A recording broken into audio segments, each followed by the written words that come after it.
Assalomu alaykum. Bugungi videomiz asosan qosh bo'yoqlar haqida. O'tgan safar Vegan, Expert hammasini ko'rsatib o'tdim. Mana Expertni qora jigarrang qanday tayyorlanishlarini ko'rsatdim.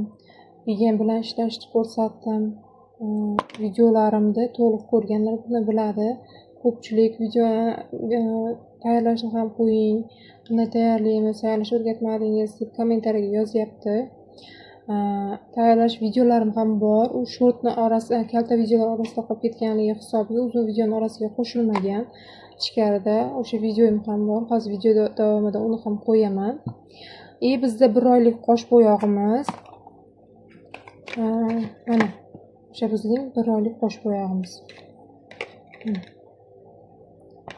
Buni qo'shimchasi bor. Bu o'zi surtilmaydi. Qo'shimchasi bor mana.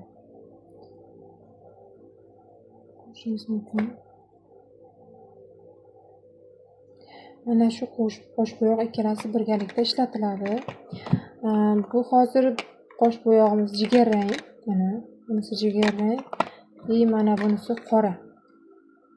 Hozir buni ochib ko'rsataman. Hozir. Qosh bo'yog'imiz. Bu qora rang. Buni har xilcha nomerlari bo'ladi. Ochiq qora, to'qroq qora, ochiq jigarrang, to'qroq jigarrang. Seriy ranglar ham bo'ladi. Qoshimizni tolasi har doim ham qop-qora yoki sariq bo'lmaydi. Sariq qoshlar uchun ham bor, ochiqlari, jigarranglar. Seriyroq ranglari ham bor. Bu mana jigarrang rang. 7 raqamimiz. Buni tayyorlaganimizda birga bir qilib qo'shasiz. Soch bo'yoqni qanday tayyorlasangiz o'shanda tayyorlanadi. Bunga suv, oshxonasi ishlatilmaydi. Mana o'zi ikkalasini aralashtirib qoshingizga qo'yasiz va 10-15 daqiqa surtib, yuvib artib tashlaysiz. Allergiyasi borlar uchun buni bilmadim, allergiya beradimi yo'qmi? Avvalgi aytganimdek, kafting tayyorlab kaftingiz ichiga yoki quloq orqasiga surtib bo'yab ko'rasiz. O'shanga qarab allergiya bermasa surtishingiz mumkin. Mana shu ikkalasi bizda mana 1 oylik qosh bo'yog'imiz. Ko'pchilik so'ragandi. Mana 1 oylik qosh bo'yog'imiz mana shu. Men bitta narsani tushuntirishim kerak. 1 oylik qosh bo'yog'imiz ko'proq teriga nisbatan qoshni tolasida turadi. Qoshning rangi ochilar, sariq qoshlilar yoki juda anaqa qoshning tolasini jonlar bo'ladi-ku, o'shanaqalar qo'yganda teridan o'chib ketishi mumkin, lekin xuddi sochni kraskasiga o'xshab qoshingizda turadi. 15-20 kun turib beradi, lekin 1 oy turmaydi bu. 1 oy turadigan qoshmalakni o'zi yo'q, lekin nomi bor. 1 oylik qoshmalak deb. Qosh bo'yoq. To'g'ri, bizda qoshmalak deb tilim ketib qolyapti. Mana shunday. Buni bo'yaysiz. Qoshingizni terisidan o'chib ketadi, lekin qoshingizni agar qora rangini oladigan bo'lsangiz, qora teringizdan o'chgandan keyin ham qoshingiz bir muncha vaqt qora rangda bo'lib turadi, qoshingizni tolasi. Bu tahorat o'tkazadimi, yo'qmi? To'g'risi bundan xabarim yo'q. Kimga qanday tavsiya qilish bilmayman, to'g'risi diniy tarafdan xabarim yo'q bu narsadan. Lekin mana shu ko'pchilik so'ragan 1 oylik qosh bo'yog'imiz. Bitta narsa, Vegan'da qora va jigarrangi ham bo'ladi. Ikkalasini birday aralashtirib foydalansangiz ham bo'ladi. Buni alohida Expertni jigarrang qora rangi ham bo'ladi. Buni ham aralashtirsangiz bo'ladi. Hozir bular korobkasi yo'q ekan. Mana o'zini ko'rinishi shunday. Bemalol parfumeriya magazinlaridan so'rasangiz beradi. Ularda narxi unaqa qimmat emas. Bu biroz farq qiladi bularga nisbatan. Biroz farq qiladi. Yana kimda qanaqa savollar bor? Nimalarni qiziqyapsiz? Qosh bo'yashlaringiz chiqyaptimi, o'xshayaptimi? Ipda qosh bo'yashlar. Kommentariyaga yozing, savollaringiz yozing, like bosing. Obuna bo'lib, kuzatishda davom eting. Yana yangicha narsalarni qilib ko'rib ko'rsataman.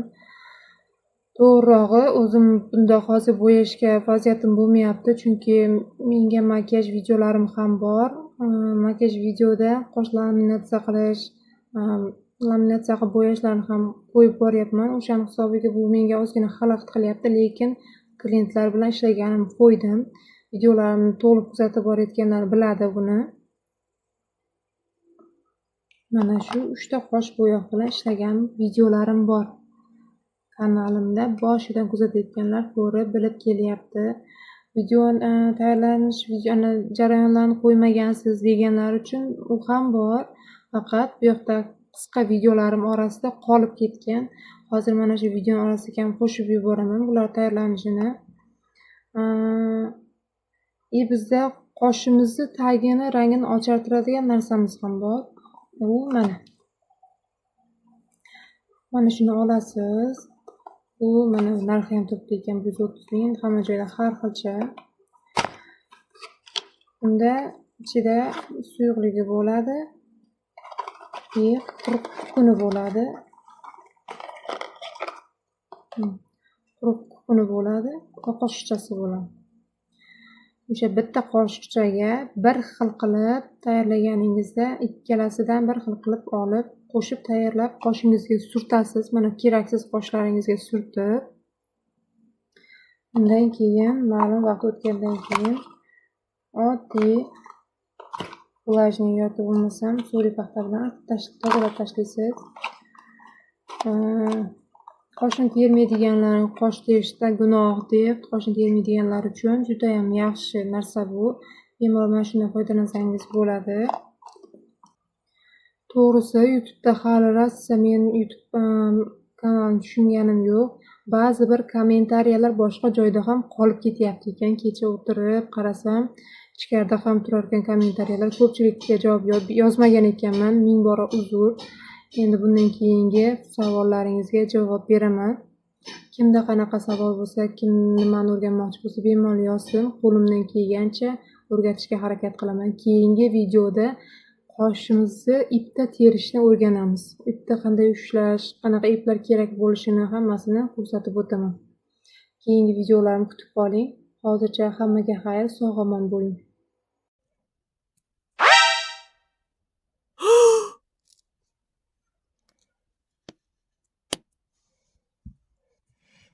Assalomu alaykum. Xayrli kun. Bugun sizlar bilan birgalikda qosh bo'yog'ini tayyorlashni o'rganamiz. Bu qosh bo'yog'imiz asosan soch uchun mo'ljallangan va qora, jigarrang ranglari bo'ladi. Oq qopqoqlisi jigarrang, qora qopqoqlisi qora. Allergiyasi borlar uchun tavsiya etilmaydi. Chunki PPD degan moddasi bor, lekin qosh uchun bezarar. Allergiyani tekshirib ko'rish uchun kaftga yoki quloq orqasiga surib ko'ring. Bir sutka davomida qizarib, shishib, suvlanmasa, qosh uchun ishlatsangiz bo'ladi. Buni suyuq quyuqligiga qarab tayyorlaymiz. Suyulib ketmasligi kerak. U holda oqib va rangi ham tiniq chiqmaydi. Ikki xil rangda aralashtirganimiz sababi juda qora ham bo'lib ketmaydi, juda ham ochiq bo'lib ketmaydi. Jigar rangda o'zi unaqa ko'p turmaydi, 3 kun yoki 2 kun turishi mumkin. Ayniqsa yozgi kunida bir kunda o'chib ketadi. Qora bilan aralashtirgan hisobiga ko'proq turaveradi. Ikkalasini aralashtirsangiz juda qora ham, juda jigarrang, ochiq jigarrang ham va tez o'chib ketmaydi. O'shaning hisobiga aralashtirib bo'yaganingiz ma'qulroq. Hozir sizlarga shunchaki qo'limga surkab ko'rsatdim. O'zingizni vaqtingizga qarab turg'izasiz. Tezroq o'chirsangiz ozroq, ko'proq turg'izasiz. Ko'proq deganda 15-20 minut ko'proq turg'izasiz. Mana shunday suyuq qilsangiz oqib ketadi. Bo'yagan shaklingiz ham tiniq, chiroyli chiqmaydi. Sal quyuqroq qilganingiz ma'qul. Meni kuzatishda davom etsangiz, men sizga qoshning tagini, rangini ochartirish, termasdan xuddi terilganday qilib rangsizlantirish qoshlarni o'rgataman. Qoshingizga bo'yashdan avval teringizni juda ham yaxshilab tozalab oling. Agar ko'pchilikning qoshi kuchukcha, ya'ni tulajini hisobiga qoshmalakka uchrayotganida terisi ko'chgandan keyin ola-bula bo'lib qolishi mumkin. O'shaning uchun avval yaxshilab qoshimizni tozalab, keyin surkaymiz. Buni oddiy suv bilan yuvib tashlaymiz.